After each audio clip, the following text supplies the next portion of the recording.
So hey বন্ধুগণ, আজকে হচ্ছে ডে 5। তো তুমিও যদি নিজের থেকে বেশি বন্ধুকে বিশ্বাস করতে হও তাহলে এই ভিডিওটা তুমি এখন স্কিপ করে দাও, এই ভিডিওটা তোমার জন্য না। তো এখানে এমন কিছু কথা বলা হবে যা তোমাকে ইমোশনাল হার্ট করতে পারে। সো হে হোয়াটসঅ্যাপ বন্ধুগণ, মোস্ট ওয়েলকাম ব্যাক। তো আজকে আমাদের day 5। Okay, so today we discuss about something. তো ল 48 অফ ল, তো বইয়ের দ্বিতীয় চ্যাপ্টার। তো দ্বিতীয় চ্যাপ্টারে লেখা আছে never put trust in friend. তো হাউ টু ইউজ এনিমিস। তো তুমি বন্ধুকে বিশ্বাস না করে শত্রুকে কীভাবে কাজে লাগাতে পারবে, তো এই বিষয় নিয়ে একটু বিস্তারিত আলোচনা করবো তোমাদের সাথে। তো let's start today blog and enjoy it, continue. Okay, আর তুমি যদি তোমার শত্রুকে ইউজ করতে যাও তাহলে সবথেকে ভালো রাস্তা এটা যে তুমি তোমার শত্রু কম্পিটিটার হয়ে যাও, ঠিক আছে? তো তুমি যদি শত্রু কম্পিটিটার হয়ে যাও তাহলে সহজে তুমি শত্রুকে ইউজ করতে পারবা আর বেটার একটা জায়গায় পৌঁছাতে পারবা। এটাই সবথেকে একটা ভালো পদ্ধতি শত্রুকে ইউজ করা।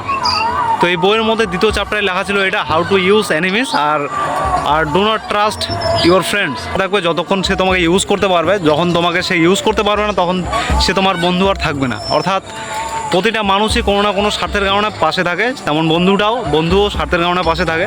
যখন সে তোমাকে ইউজ করতে পারবে না সে টোটালি তোমার সাথে সম্পর্ক বিচ্ছিন্ন করে দিবে, ঠিক আছে? তো নেভার ট্রাস্ট এনিওয়ান, তবে কাজে লাগাবা। তো বন্ধুরা, এই ছিল বইয়ের দ্বিতীয় চ্যাপ্টার নিয়ে আলোচনা করবো পরের ব্লগে 6 নাম্বার ডেতে, ঠিক আছে? তো চলো, ভালো থাকবো সবাই, সুস্থ থাকবো, নেক্সট ব্লগে দেখা হচ্ছে। So tata.